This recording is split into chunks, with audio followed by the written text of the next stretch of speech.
नमस्कार सभी को। निर्णय आईएएस में आप सबों का स्वागत है। आज है 26 नवंबर 2024 और एग्जैक्ट 75 साल पहले हमारे देश में हमारा कॉन्स्टिट्यूशन, हमारा संविधान लागू हुआ था 26 नवंबर 1949 को। आप सभी जानते हैं पिछले एक दशक से इस दिन को हम लोग संविधान दिवस, संविधान डे के तौर पे या कॉन्स्टिट्यूशन डे के तौर पे भी मना रहे हैं। और कल एक दिन पहले इस हमारे देश में हमारे सुप्रीम कोर्ट ने, माननीय सुप्रीम कोर्ट ने एक बड़ा ही ऐतिहासिक फैसला दिया है। आप सभी देख रहे हैं, आपके सामने मैंने प्रस्तावना, प्रियम्बल का पिक्चर लगा रखा है। आप सभी को पता है 42वें कॉन्स्टिट्यूशनल अमेंडमेंट एक्ट के तहत हमारे संविधान के प्रस्तावना में कुछ मॉडिफिकेशंस किए गए थे, अमेंडमेंट लाए गए थे। और 2020 में कुछ लोगों ने यहां पे केस फाइल किया कि भाई ये जो शब्दों का इस्तेमाल किया गया है, जिस इसमें जो चेंजेस किए गए हैं, जैसे सोशलिस्ट, में पेन का कलर चेंज कर दूं, जैसे सोशलिस्ट शब्द है, सेकुलर शब्द है, ये गलत है। उनका कहना था ये फ्रॉड किया गया है कॉन्स्टिट्यूशन के द्वारा। तो कल सुप्रीम कोर्ट ने एक ऐतिहासिक फैसले में कहा है कि जी नहीं, ये गलत बात है, ये हमारे संविधान का अभिन्न अंग है और कोई दिक्कत नहीं है, इन शब्दों को रहने दिया जाए। तो इसी जजमेंट को लेके मैं आपके सामने आया हूं। बहुत इंपॉर्टेंट सेशन है हमारे लिए, हमारे एग्जाम के लिए बहुत ज्यादा इंपॉर्टेंट ये टॉपिक है। तो इफ यू सी, जिन लोगों को पता है बहुत अच्छी बात, जिनको नहीं पता, मेरा नाम है रोहित कुमार और मैं आपके लिए लेकर आया हूं ये टॉपिक। अगर आपको मेरे टेलीग्राम ग्रुप से जुड़ना है, जहां आपको पीपीटी, पीडीएफ और सारी चीजें मिलती हैं, तो उसका आपके पास स्कैनर ये रहा। ये आज के जजमेंट का एक पिक्चर मैंने ले रखा है, ये आपके पॉलिटी में काम देगा और इसको मैंने लिया है द हिंदू से। ये जो आपके कटिंग है ये द हिंदू का है। चलिए इसमें मैं आपको बताता हूं। आप देख सकते हैं सुप्रीम कोर्ट ने क्या कहा। इससे पहले कि मैं ये बताऊं कि सुप्रीम कोर्ट ने क्या कहा, सबसे पहले जानिए, इसमें पेन चेंज कर देता हूं, इरेजर। सबसे पहली बात, 2020 में यह मामला दायर हुआ, सुप्रीम कोर्ट में इस मामले को दायर किया गया। कई लोग हैं जिन्होंने इस केस को दायर किया था, जिसमें बहुत प्रोमिनेंट नाम डॉक्टर सुब्रमण्यम स्वामी, आप सबों को पता है राज्यसभा के एमपी थे, बीजेपी के सदस्य हैं। इसके अलावा बलराम सिंह और बीजेपी के ही एक एडवोकेट हैं अश्वनी उपाध्याय।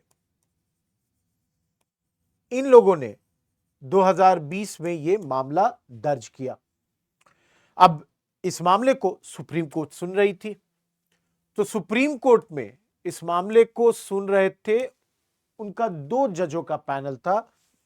हमारे अभी के चीफ जस्टिस संजीव खन्ना साहब थे और दूसरे जज थे संजय कुमार। 2 जजेस की पैनल थी यहां पे, या बेंच था ये। अब ये मामला किस पर है? जैसे मैंने पहले ही कहा, इनका कहना था कि ये जो शब्द है, जैसे सेकुलर, सोशलिस्ट, जिनको हमारे कॉन्स्टिट्यूशन में जोड़ा गया through 42nd constitutional amendment act, this is entirely wrong. ये इनका कहना था, ये नहीं होना चाहिए। और इसी के लिए जो हमने कहा कि फाइनली हमारा जजमेंट आया है, और जजमेंट में बेसिकली सुप्रीम कोर्ट ने कहा है कि देखिए, ये अमेंडमेंट के तहत जो ये शब्द जोड़े गए, इसमें कोई दिक्कत नहीं है, इनको रहने दिया जाए। हमारा संविधान एक लिविंग डॉक्यूमेंट है, उसमें अमेंडमेंट्स होते हैं, चेंजेस होते रहते हैं। एंड इन्होंने ये भी कहा कि जैसे आपने प्रियम्बल में देखा होगा, प्रियम्बल में लिखा हुआ है कि we the people of India solemnly resolve justice, liberty, equality, fraternity, और यहां डेट लिखा है 26 नवंबर 1949। तो इन्होंने कहा है कि जी ये नहीं मतलब है कि अगर कोई चीज 26 नवंबर का वहां डेट लिखा हुआ है दैट मीन्स इसके बाद प्रियम्बल नहीं हो सकती चेंज या उसमें अमेंडमेंट नहीं आ सकता, ऐसा नहीं है। इन्होंने कहा कि प्रियम्बल कॉन्स्टिट्यूशन का पार्ट है and as such preamble is also open for interpretation, open for amendment. आखिरी चीज जो हमारे जजेस ने कही है, इन्होंने दोनों ही चीजों का, आपके सेकुलर शब्द का और सोशलिस्ट शब्द का इंटरप्रिटेशन भी दिया है from the Indian perspective. Indian perspective में हम सोशलिज्म से क्या समझते हैं, हम सेकुलरिज्म से क्या समझते हैं, इसका भी इंटरप्रिटेशन हमारे जजेस ने दिया है। तो प्लीज याद रखिएगा, इन लोगों ने मामला दायर किया, केस फाइल किया था, इन लोगों ने इस केस को सुना है। केस था इन शब्दों के बारे में कि भाई 42वां कॉन्स्टिट्यूशन अमेंडमेंट एक्ट जो है, इन्होंने कहा कि दिस वाज रॉन्ग, इमरजेंसी के वक्त लगाया गया था, बिल्कुल गलत है। इन शब्दों के खिलाफ हम नहीं है, इन्होंने कहा we are not against these words but we are against the insertion of these words जब इमरजेंसी थी। एंड फाइनली हमारा इंटरप्रिटेशन, हमारे जजेस ने इसके बारे में क्या दिया है, उसको मैं आपके बारे में आपके सामने लाने जा रहा हूं। तो आप लोग सब देख सकते हैं, ये पिटीशन 2020 में शामिल हुआ या इसने चैलेंज किया शब्द सेकुलर और सोशलिस्ट को। आप सभी जानते हैं ये 42वें constitutional amendment act, madam Indira Gandhi की सरकार थी, इमरजेंसी लागू था, उस वक्त इस और इन शब्दों का प्रयोग किया गया या इनको हमारे कॉन्स्टिट्यूशन में जोड़ा गया।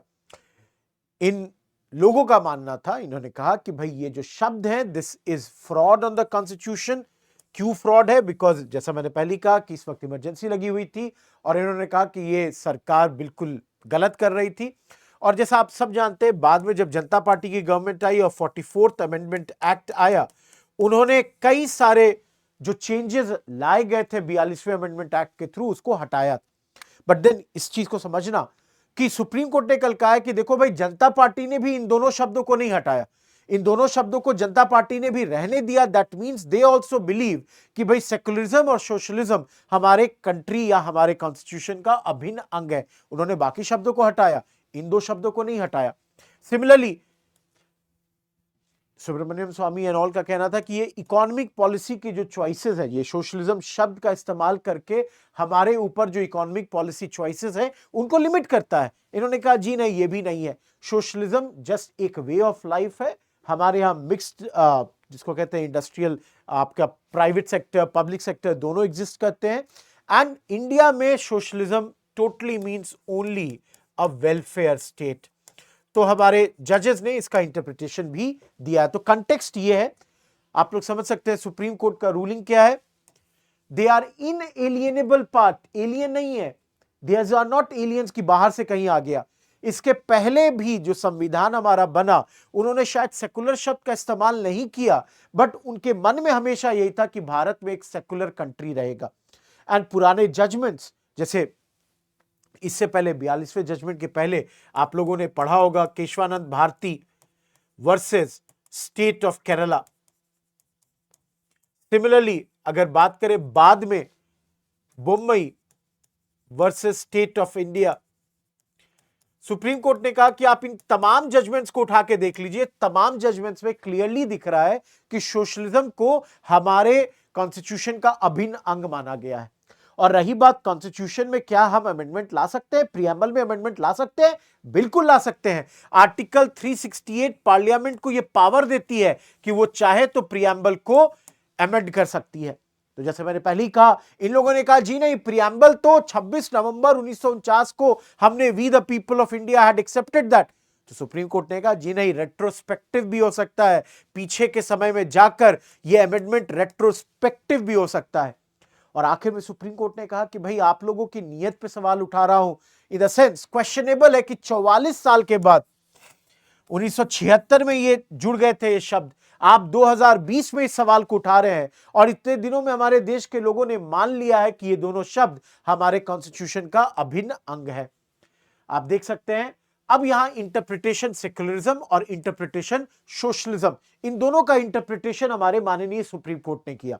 अब इसको समझिए, सेक्युलरिज्म को कहते हैं कि भाई secularism as far as India is concern means कि जो देश है, स्टेट है, वो ना तो सपोर्ट करता है ना ही वो पिनलाइज करता है किसी भी रिलीजन को।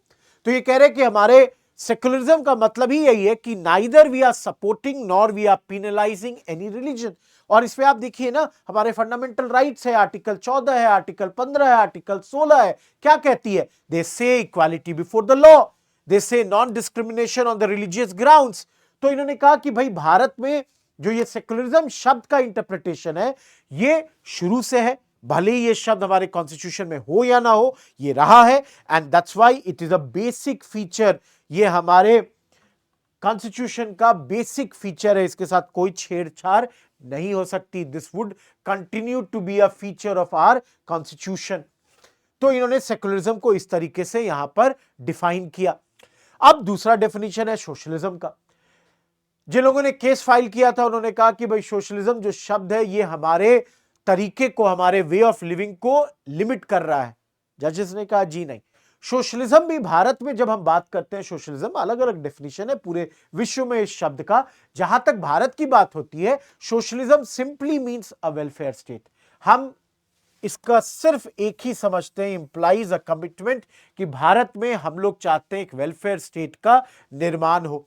जैसे मैंने पहले कहा, भारत में मिक्स्ड इकोनॉमी की बात होती है, प्राइवेट सेक्टर की भी ग्रोथ की बात होती है, पब्लिक सेक्टर भी चलता है, पब्लिक वेलफेयर इनिशिएटिव्स भी चलते हैं। तो ये स्पेसिफिक इकोनॉमिक मॉडल की तरफ हमको मैंडेट नहीं दे रहा है। हम बस ये कह रहे हैं कि सोशलिज्म शब्द के तहत हम इंडिया में एक वेलफेयर स्टेट लागू होना चाहते हैं या लागू करना चाहते हैं। सो ये इंटरप्रिटेशन हमारे माननीय सुप्रीम कोर्ट ने दिया है with regards to the word socialist as well as secular. Last but not the least, constitution as a living document. क्योंकि देखिए, तीसरा सवाल तो इन लोगों ने यही उठाया कि भाई 26 नवंबर 1949 को आपका कॉन्स्टिट्यूशन एक्सेप्ट कर लिया गया था, बाद में आप कैसे इसमें चेंज कर रहे हैं? तो इन्होंने कहा नहीं, रेट्रोस्पेक्टिव कर सकते हैं। ओरिजिनल प्रियम्बल में जो शब्द थे लिबर्टी, फ्रेटर्निटी, इक्वालिटी, उनके साथ सेकुलर और सोशलिस्ट शब्द भी जो है उसको हम लोग जोड़ सकते हैं, क्योंकि हमारा कॉन्स्टिट्यूशन जो है ना, बदलते समय के साथ बदल सकता है, लिविंग डॉक्यूमेंट है। So if there is a requirement, society की जरूरत है, so changing needs of the society, उसके अकॉर्डिंग हमारे प्रियम्बल में भी चेंज लाया जा सकता है। So constitution is a living document, और उसमें कोई भी चेंज अगर समय के हिसाब से लाने की जरूरत है तो वो लाया जा सकता है। Last but not the least, conclusion, हमारा सुप्रीम कोर्ट इस जजमेंट के साथ क्लियरली हमें दिखा रहा है, रीइंफोर्स कर रहा है our commitment towards secularism, our commitment towards socialism. What secularism? Secularism that is religious neutrality. What socialism? जहां इकोनॉमिक जस्टिस है, जहां इकोनॉमिक वेलफेयर की बात होती है।